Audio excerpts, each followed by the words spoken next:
La guerra de Malvinas fue eso, o sea, fue una decisión tomada por un gobierno dictatorial, un gobierno genocida del que tanto hablamos hace una semana nada más. O sea, no podemos hablar del 24 de marzo todos los años y el 2 de abril olvidarnos del gobierno que tenía el país en el momento que decidió ir a la guerra, ¿no?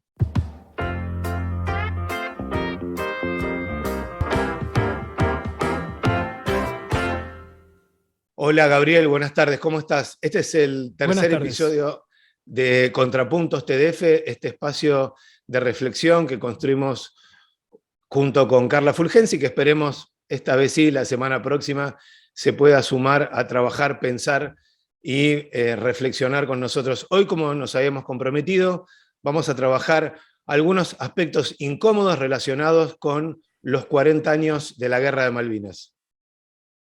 ¿Qué tal, Guillermo? Un saludo a la gente que nos está viendo. Recién te escuché decir buenas tardes. Es interesante porque uno con esta plataforma no tiene ni idea de cuándo nos verán, ¿no? Si a la noche, a la mañana o cuando sea. Un beso grande para Carla y también para el editor enmascarado.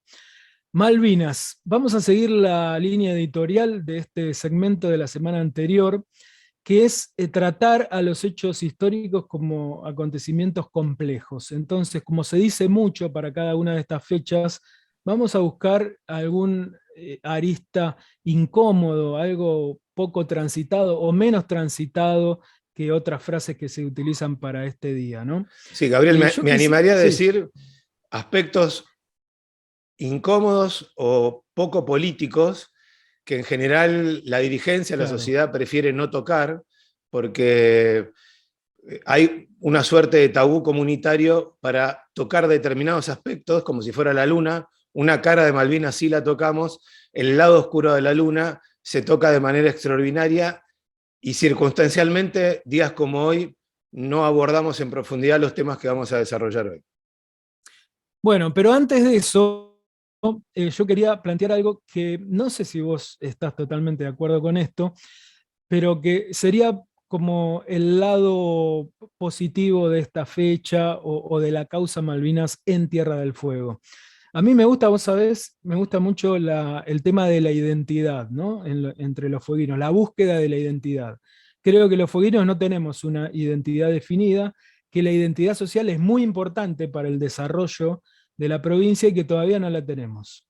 Creo que no la tenemos, pero que la vamos a tener en algún momento, sobre todo si forjamos algunos rasgos que se van a ir dando con el transcurso del tiempo y que tienen que ver cómo somos nosotros respecto de otras sociedades del país. Sí, Bueno, yo Gabriel, creo que lo que sí, podríamos decir son los temas que nos unen, nos identifican y nos dan alguna suerte de código genético en común por el cual podemos reconocernos como pares o como iguales, como sí. fueguinos o como fueguinas, más allá de haber nacido aquí o no.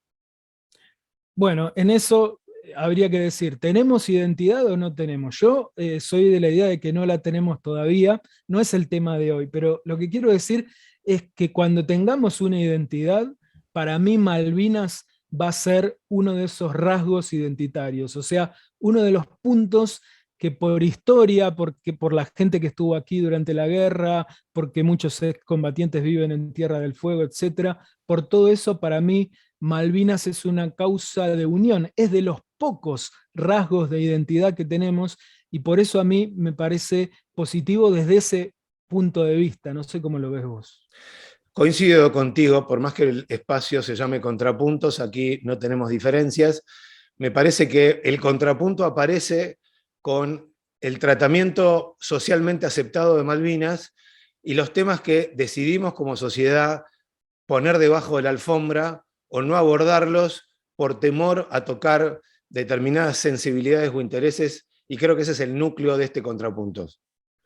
Claro, porque sobre todos los discursos políticos y políticamente correctos que se escuchan en estos días, días de tantos homenajes, ¿no? De tantas medallas y de tanto discurso que a veces se gasta de tanto repetirse, hay cuestiones que también hay que señalar, ¿no? Lo primero que a mí se me ocurre es que la guerra de Malvinas fue eso, o sea, fue una decisión tomada por un gobierno dictatorial, un gobierno genocida del que tanto hablamos hace una semana nada más y que no podemos desconocer. O sea, no podemos hablar del 24 de marzo todos los años y el 2 de abril olvidarnos del gobierno que tenía el país en el momento que decidió ir a la guerra, ¿no? Por supuesto, Gabriel, sacar de contexto que el 2 de abril de 1982, más allá de haber recuperado las islas, fue una decisión originada por uno de los pilares, de los sostenes de la dictadura militar, como fue Leopoldo Fortunato Galtieri, que el 30 de mayo había instruido una brutal represión en la Plaza de Mayo porque se produce la primera manifestación popular, porque la gente ya sufría los enormes impactos económicos y sociales más allá de los derechos humanos.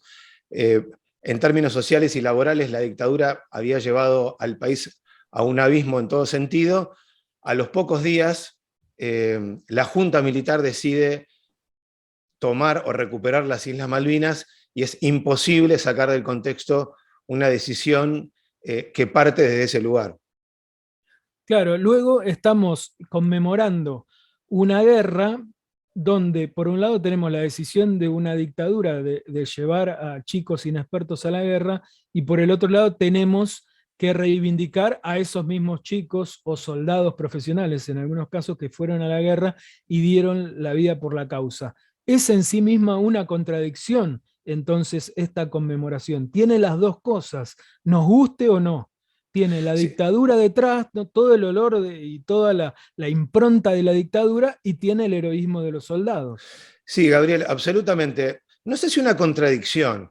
Creo que conviven los dos aspectos. Claro. Un gobierno dictatorial absolutista sin ningún tipo de licencia o validación social, porque fue, como dijimos la semana pasada, un asalto al poder que llevó al país a una guerra que incluso especialistas analizaron con los años que no era el camino más adecuado y que incluso interrumpía la vía diplomática que Argentina venía desarrollando años anteriores, pero más allá de eso, no hay que desconocer el heroísmo, el coraje, el esfuerzo de hombres profesionales de las tres fuerzas que honraron su función, su trabajo, su preparación, y después el otro tipo de heroísmo de lo que podíamos llamar los pibes de la guerra, que estaban cursando el servicio militar obligatorio en las tres fuerzas y prácticamente de un día para el otro les avisaron que se iban al sur y muchos de ellos después tuvieron que volar o trasladarse embarcados desde el continente hacia las islas.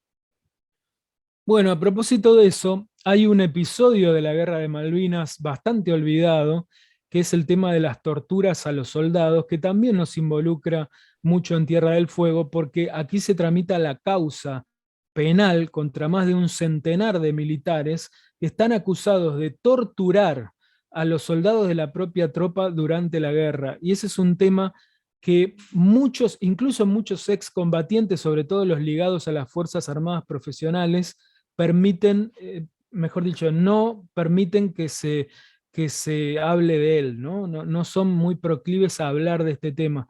Sin embargo, es una causa increíble.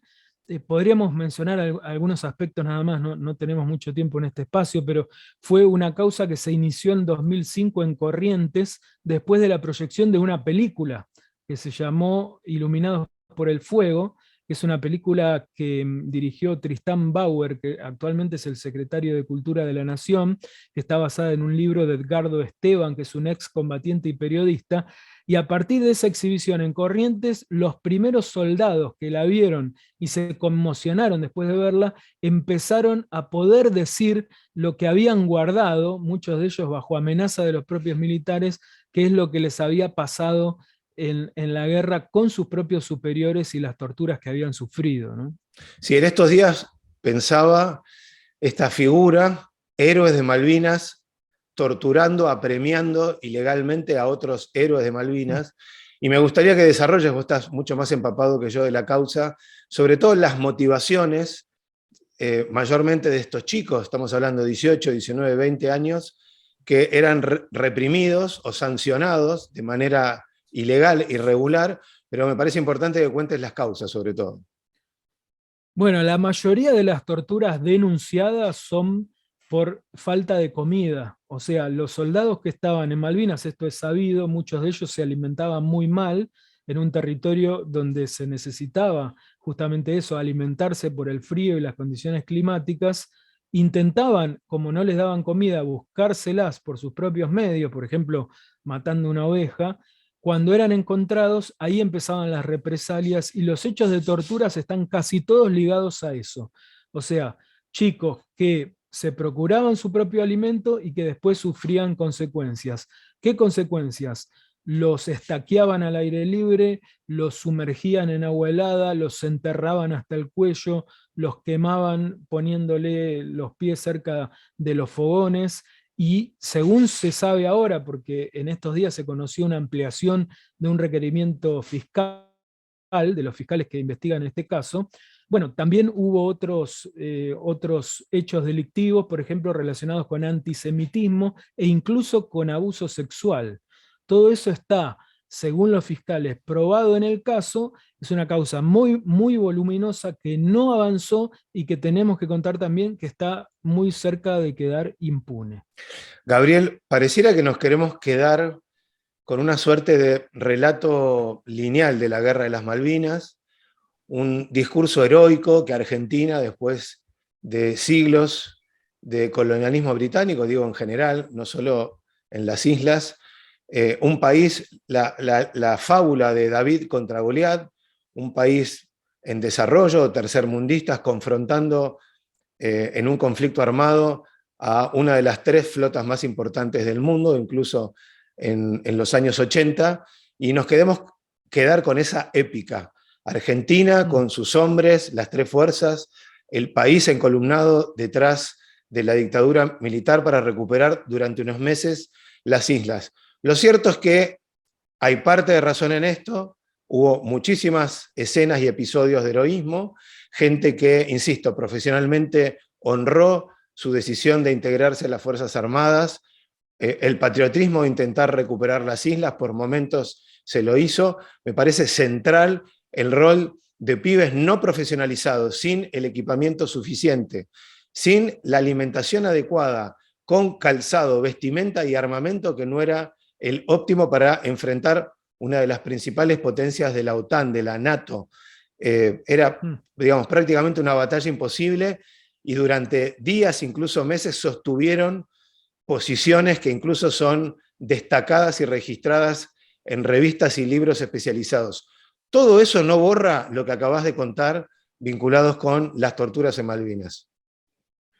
Sí, y quería agregar algo más. Nuestro colega Daniel Guzmán, que también es excombatiente acá en Ushuaia, siempre dice, yo tomo de su discurso eso que es muy interesante, que además de lo que tiene que ver con la guerra, hay que preocuparse por entender, por ejemplo, los avances de la economía de las islas. Es decir, Argentina va a poder recuperar las Malvinas cuando haya una estrategia general del país que abarque no solo lo bélico, porque ahí seguramente perderíamos siempre, sino también, por supuesto, lo diplomático, y dentro de las circunstancias geopolíticas hay que prestar atención a los avances de los isleños y de Gran Bretaña en general sobre la economía, los recursos naturales.